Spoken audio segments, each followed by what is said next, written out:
요즘에 그런 얘기 예전부터 참 많이 듣고 있는데 나도 쇼핑몰이나 한번 해볼까? 에서 쇼핑몰을 맡고 있는 프로앤잡러 메리아빈입니다. 저를 처음 보신 분들께 제 소개를 짤막하게 드리자면요. 저는 10년 동안 여성의 쇼핑몰 클로즈미를 운영하다가 이번에 엠로워드로 쇼핑몰 일을 바꿔서 운영을 하고 있는 메리아빈이라고 하고요. 오늘 영상의 주제는 쉽게 말하면 쇼핑몰 사업을 까는 영상입니다. 저도 지금 쇼핑몰 사업을 하고 있는데 굳이 왜 까? 너의 직업을 왜 내리꽂아? 라고 하실 수도 있지만 여기서 현직에서 10년 동안 운영을 했던 사람의 입장으로서 지금 쇼핑몰 사업은 허들이 너무 낮아져 있다 보니까 누구나 쉽게 들어올 수가 있잖아요. 그래서 혹시 내가 사업을 준비하고 있다거나 사업을 하고 있는데 누군가 내 얘기에 공감해 줬으면 좋겠다 라고 생각해 주셨던 분들이 이 영상을 보면 정말 도움이 되실 것 같습니다. 그럼 바로 시작해 볼게요. 총 10개로 제가 나눠봤는데요. 첫 번째, 웬만한 오프라인보다 비싸지고 있습니다. 사실 오프라인 같은 경우에는 임대료라던가 전기세가 일반 쇼핑몰 사무실보다는 비싸기 때문에 그거를 가격에 매겨서 보통은 뭐 2배도 올리고 3배도 올리고 어른들 옷 있죠. 한 40대, 50대까지만 가더라도 4, 5배는 올립니다. 제 생각에는 쇼핑몰들 지금 거의 비슷해지고 있지 않나? 이 생각이 요즘 많이 들어요. 예전 같은 경우에는 쇼핑몰들이 이제 1.4배, 1.5배, 1.6배 정도 마진을 매겼다면 지금은 거의 1.9배, 2배, 2.2배. 왜냐면 내가 가져가는 게 점점 적어지는 것 같이 느껴지기 때문입니다. 사실은 예전에는 그 정도 마진이면 그렇게 덜 가져가는 편은 아니었는데요. 요즘에는 아무래도 본업으로 먼저 시작을 하거나 부업으로 시작을 하는 게 쇼핑몰인데 일단 내가 벌어야 되잖아. 기존에 직장에서 받았던 것보다는 기존에 어디 알바에서 받았던 것보다는 좀 벌어야지 내가 사업을 하고 있다 라고 말을 할 수 있잖아요. 그렇기 때문에 마진부터 많이 먹고 싶어 합니다. 그래서 마진이 점점 올라가서 웬만한 오프라인보다 온라인이 더 비싼 경우가 되게 많아지고 있어요. 이건 사실 사장의 재량이기도 하고 비싸게 올렸는데 비싸게 팔리면 되게 좋겠죠. 근데 소비자들도 요즘 똑똑해지고 있잖아요. 그러다 보니까 가격 비교를 엄청 합니다. 그래서 이 옷 쇼핑몰에서는 2만 원인데 앞에 지하상가 가니까 15,000원이네? 그럼 저기서 사야지. 당연한 얘기죠. 그래서 점점 비싸지는 쇼핑몰 가격이 아무래도 가장 큰 문제가 아닐까 싶고요. 그리고 두 번째는 가격이 붕괴되고 있습니다. 이게 무슨 얘기냐? 방금까지만 해도 마진 높다면서. 아니요.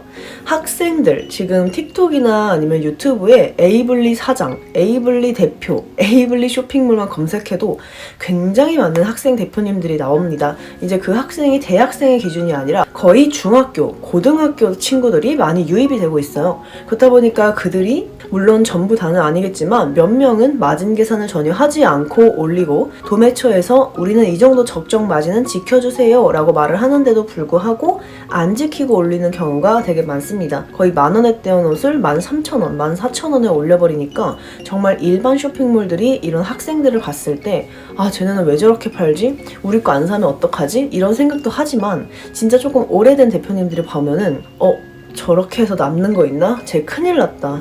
저 사람 큰일 났다. 이런 생각을 먼저 하거든요. 그래서 이제 쇼핑몰 같은 경우에는 지금 가격 붕괴가 굉장히 많이 일어나고 있는 상태고 이거는 아무래도 에이블리나 브랜디 쪽에서 많이 일어나고 있습니다. 사실 지그재그 같은 경우에는 지금은 아니지만 이전까지만 해도 자사몰이 있어야지 입점이 가능했잖아요. 그래서 허들이 높다 보니까 사람들이 쉽게 시작은 하지 못했지만 브랜디랑 에이블리는 정말 아무나 입점을 할 수 있게 되어 있어서 가격이 많이 붕괴됐다. 자, 그리고 세 번째. 근데 원가는 10,000원인 걸 우리도 알고 있는데 저게 대체 어떻게 9,000원에 올라와 있는 거야?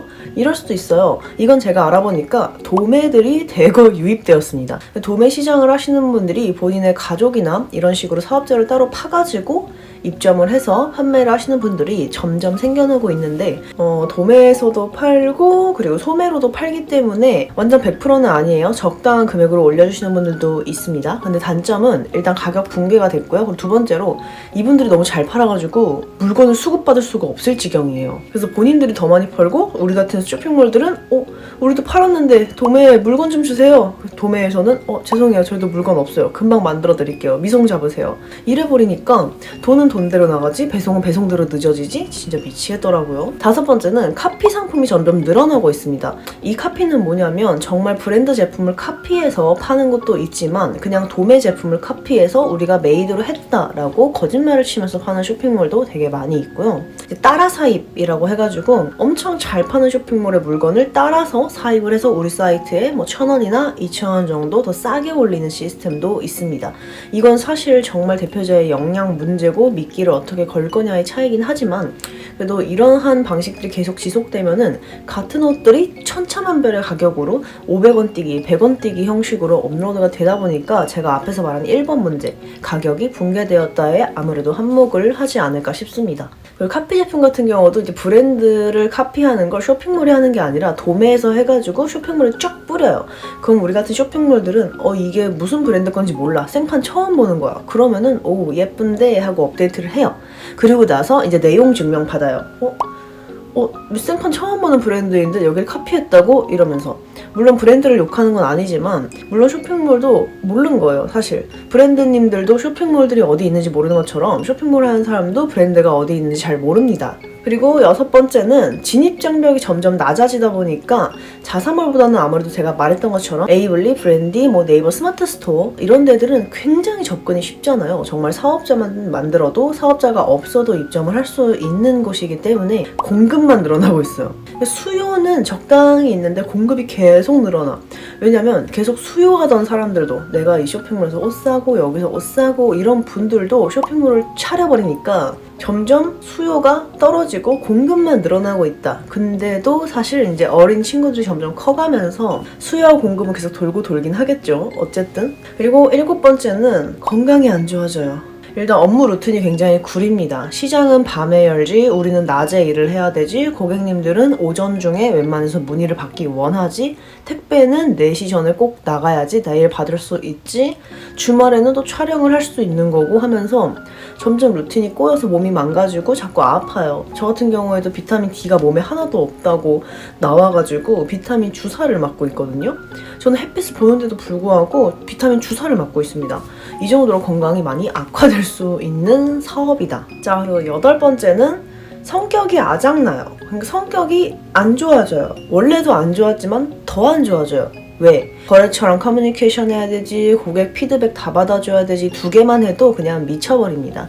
일단 거래처 같은 경우에는 물건을 월요일에 주기로 했는데 안 들어와. 그러면은 우리가 또 쪼아야 되잖아요. 고객님한테는 고객님 정말 죄송합니다. 저희가 물건이 늦어져가지고 최대한 빠르게 보내드릴게요. 이러면 재고도 없는데 그걸 왜 파셨어요? 틀린 말은 아니야. 근데 재고가 매일 있을 순 없잖아. 그리고 9번째는 특정 제품을 반짝반짝 팔다 보니까 성장 가능성이 점점 줄어드는 기분이 들어요. 그냥 개인적인 생각인데 뭔가 한 쇼핑몰에서 이것저것 여러 개가 다 잘 팔리는 게 아니라 여기는 바지 맛집이야, 여긴 상의 맛집이야, 여긴 아우터 맛집이야 이렇게 소문이 나면은 한 제품만 계속 팔려. 이 바지가 잘 나간대. 예를 들어 바지 맛집이라고 해도 바지가 거의 한 30개, 40개 있다고 칠게요. 한 사이트에. 적은 거죠? 뭐 50개 있다고 칠게요. 그럼 그 중에서도 이 바지가 제일 잘 나간대. 그럼 계속 이것만 팔리는데 이거가 이제 원단이라던가 무슨 문제가 있어서 생산이 끝났다. 그러면 이제 못 팔아요. 그럼 우리는 다른 반짝 아이템을 또 찾아야 되는데 그걸 찾기가 쉽지 않아요. 어쨌든 소비자의 반응이 있어야지 우리가 팔 수 있는 거기 때문에. 그래서 성장 가능성이 뭔가 이것저것 다 팔리고 하나하나씩만 다 팔려도 그냥 적당히 운영이 될 텐데 너무 1개, 2개 제품에 치우쳐서 물건이 많이 팔린다. 그리고 마지막 10번째. 10번째는 셀럽, 인플루언서들이 정복하고 있다. 이제 일반인들은 쇼핑몰을 오픈해도 뭐 유튜브를 하거나 릴스를 기깔나게 찍지 않는 이상 크게 뜨기 쉽지 않아요. 그래서 셀럽들이나 인플루언서들, 유튜버들이 운영하는 게 굉장히 잘 되는 걸 사람들도 알고 있기 때문에 이런 커뮤니티 활동이라던가 뭐 SNS 활동을 되게 열심히 하고 시작하는 편입니다. 근데 이제 SNS가 많이 친근하지 않은 대표님들은 어려워하시고 광고 같은 것도 어떻게 하는지 모르시고 내가 소비자들이랑 어떤 식으로 대화를 해야 되는지도 잘 모르다 보니까 많이 힘들어 하시더라고요. 그래서 이것도 일단은 인플루언서가 되거나 셀럽이 되는 방법밖에는 없다. 모델이 인플루언서거나 대표가 인플루언서거나. 저 같은 경우에는 제가 인플루언서로 시작해서 모델들을 인플루언서로 채용을 했다가 우리 사이트 자체가 하나의 오피셜 계정으로 운영이 되기 때문에 오랫동안 운영해서 그나마 괜찮은 건데요. 처음 하시는 분들은 진짜 빡 뜨기 위해서 SNS 활동을 진짜 열심히 하셔야 될 것 같습니다. 그럼 여러분, 오늘 영상은 여기서 마치도록 하고요. 메아리들, 오늘도 내일도 부자 되는 하루 되시고요. 저희는 다음 영상에서 만나 뵙도록 하겠습니다. 안녕!